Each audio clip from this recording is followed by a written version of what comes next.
I love seeing dudes sit next to each other. Dudes never want to sit next to each other. Shut the fuck up! Shut the fuck up! What turns an ordinary night at a comedy club into a story you retell for years? Sometimes it isn't the headliner's polished set, but a single shout from the darkness, a rogue daddy issues, or a drunken go back to therapy that flips the evening on its head. In that split second, the spotlight shifts, the crowd holds its breath, and the comic's reflexes are put on trial. Will the show crumble, or will a flawless comeback ignite the room? From Matt Rife wrangling a surprise Hollywood heckler to Jimmy Carr vaporizing a shoe critic in one icy sentence, these 10 clashes prove that stand-up is live combat wrapped in punchlines. Grab a front row seat and keep your thoughts to yourself. This is how masters of the mic turn interruptions into unforgettable gold and occasionally total ruin. 1. Matt Rife versus the daddy heckler. The lights had barely dimmed in a packed Phoenix theater before Matt Rife launched into his trademark improvisational crowd work. He was feeling the room out, asking a polite icebreaker about kids. Interesting. Do you guys have any kids? Really? Fuck, I'm jealous. I do want kids someday. When a woman in the 5th row blurted, "Be my daddy!" the audience let out a collective gasp. Rife is famously open about growing up without a father, but turning it into a dating app one-liner mid-show was brutal. He inhaled, flashed the grin that has made him a TikTok fixture, and fired back. And abandon you like the last one? The room erupted. In under 10 seconds, he had reclaimed control, folding the heckle into the show's DNA. For the rest of the night, he called her Tender Tinder, teasing that she should put her mic drop bio on Hinge, seeking laughter, closure, and possibly child support.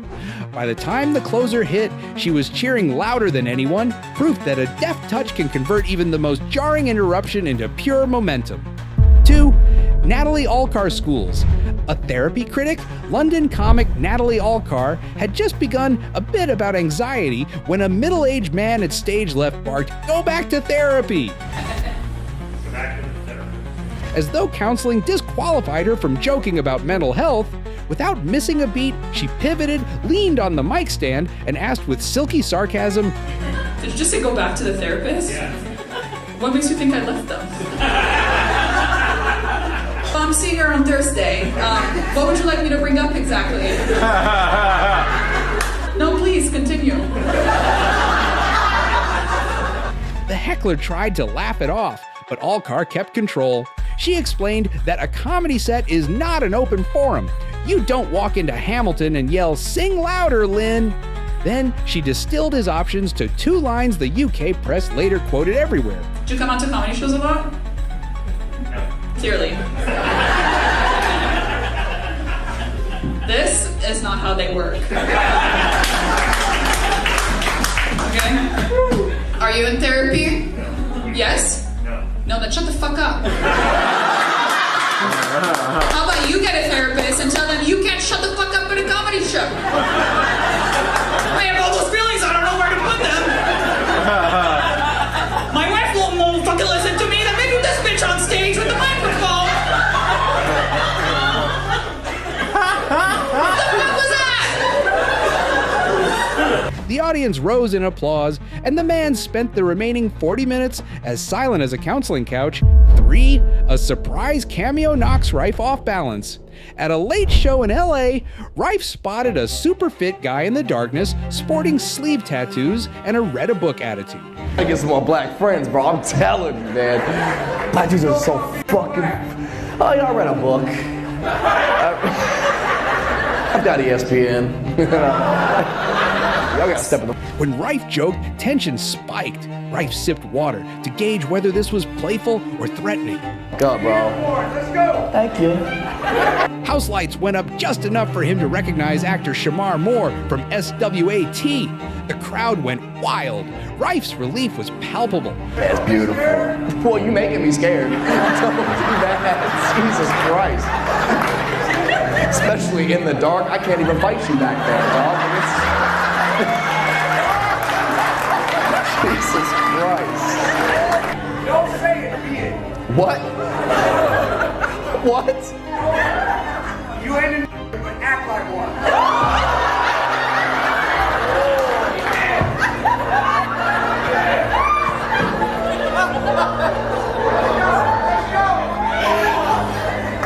The cops! No.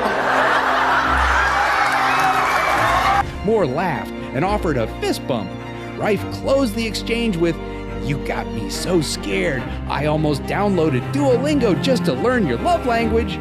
The cameo clip became one of the most shared moments of his 2024 tour. 4. Troy Bond's anger management ejection. Brooklyn's Troy Bond is famous for lightning-fast put-downs, but a recent set at New York Comedy Club showcased his other defense mechanism, expulsion. Midway through a joke about dudes refusing to sit shoulder to shoulder at the movies, an intoxicated patron yelled, I love seeing dudes sit next to each other. Dudes never want to sit next to each other. Shut the fuck up! Shut the fuck up! These anger management classes are not real. All right. I'm gonna get out of here, but before I do, I just want to say 99% of you were a great crowd. 1% of you were raging cunts. The audience cheered and the show rolled on. Heckler free. 5. Morgan J turns latecomers into a love song singer-comedian. Morgan J spotted a couple sneaking to front row seats a half hour late. Instead of scolding, he asked to see their tickets. Are you late? Are you late? Let me see your ticket. Get your hand out of my face. Let me see your ticket. They bristled. Heishin, I'm not kicking you out, I'm writing you in. Give me a detail. Don't do a snap. Don't snap. Let me see the ticket. Does he have a ticket? Does he have a ticket? Just wait, my boy. Just wait, my boy. Just wait, my boy. You got 3 tickets. I don't see your seat here, but I'm sure you'll figure it out. Oh, that's your guy. Go over there, sit down. The girlfriend revealed her partner was a goofy guy, and within seconds, Jay looped his guitar pedal and improvised a sultry R&B chorus. What? What's your question? Are you a goofy guy? Goofy guy? I'm a goofy fucking guy. I've been meaning to ask you that. I'm so glad. No. The energy is good tonight. I'll see you later. Bye. What could have been an awkward reprimand became the night's viral highlight, uploaded by the club the next morning with 3 million views in 48 hours. 6. Jimmy Carr's shoe salvo. During a UK theater tour, a front row critic shouted, "How many times have you worn those shoes?" Hang on, what's that? How many times have you worn these shoes? How many times have I worn these shoes? Suggesting Carr's polished loafers were brand new. Carr raised an eyebrow. I would say, I think they're quite a recent purchase, so what? What, sorry? Fresh out of the box? They are not fresh out of the box. No, unlike your fingers, I'd imagine.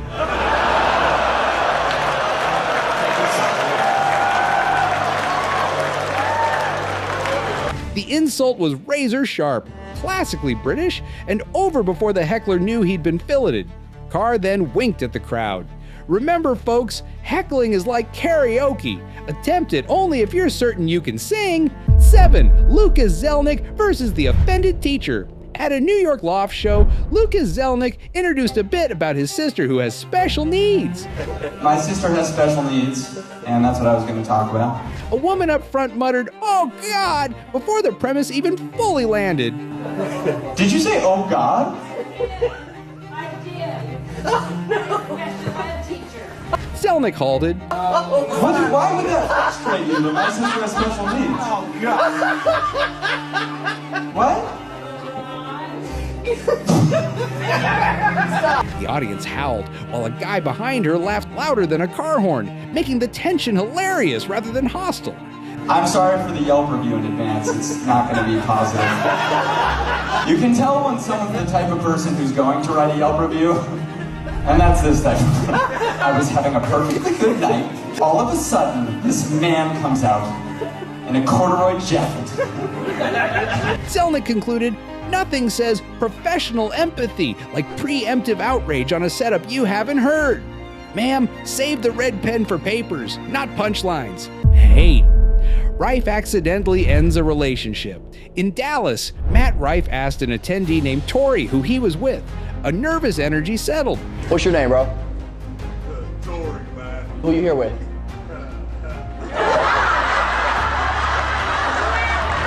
Rife joked it looked like a side chick situation. Tori insisted the woman beside him was his main girlfriend. That's your main girl? Yeah, you felt the need to reiterate that? Yeah, just to make sure. What's that? You almost got me in some shit. Moments later, a voice in the back yelled, gasps. Rife dove for cover like a defense attorney. What's that? We good. Ain't nobody's cameras out. You alright, man. You okay. But don't start no shit, man, because I'll boom, got your ass. Boom. Got you on camera, Tori. Security confirmed the shouter was an ex. Rife wrapped the moment. Guess it's not Black History Month. Tori needs to worry about. It's Britney's Story Month. Okay, this is your one and only girlfriend. No. Don't do that. Don't sit down. All right, sit down. No, you don't. You don't know who's sitting back there. Who's the girl you know? I know Brittany. You know Brittany? He broke up with Brittany forever ago. Right? Next subject. What, you don't like talking about Black history? Tori looked mortified. Social media sleuths later noted Brittany unfollowed him that night. Comedy collateral damage, courtesy of a rogue heckler. 9. Sugar Sammy navigates oversensitivity. Twice show number 1. The over-patriot performing in Kansas City, Montreal-born Sugar. Sammy praised an Iraqi audience member's upbeat vibe. You're the happiest Iraqi I've ever seen in my life. That dude, he is so, this guy is like so happy. I love this guy.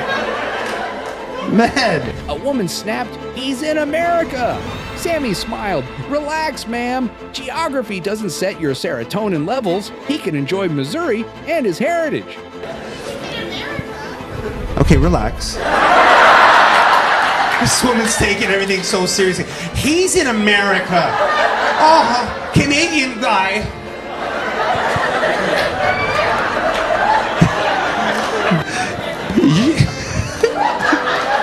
Do you have something you want to share, miss? Look at this lady just had something she absolutely had to say. He's in America, goddammit.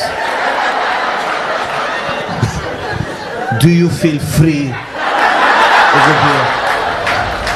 The room sided with him. She folded her arms in silence. Show number 2, not a paper checker. Months later in Florida, Sammy greeted a Moroccan Canadian named Idris. What's your name, sir? Idris. Look at this. Beautiful.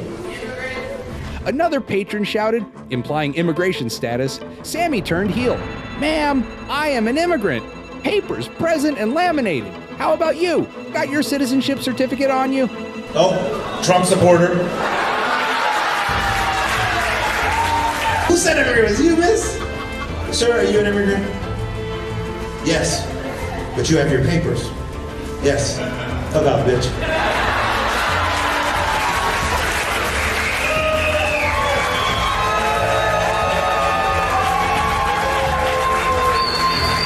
Nice to meet you. Sir, you are a gentleman and documented. And this... She shrank. The crowd applauded the reversal. 10. Luke Kijel's wholesome TikTok moment. Australian comic Luke Kijel was midway through a bit when a teenager yelled,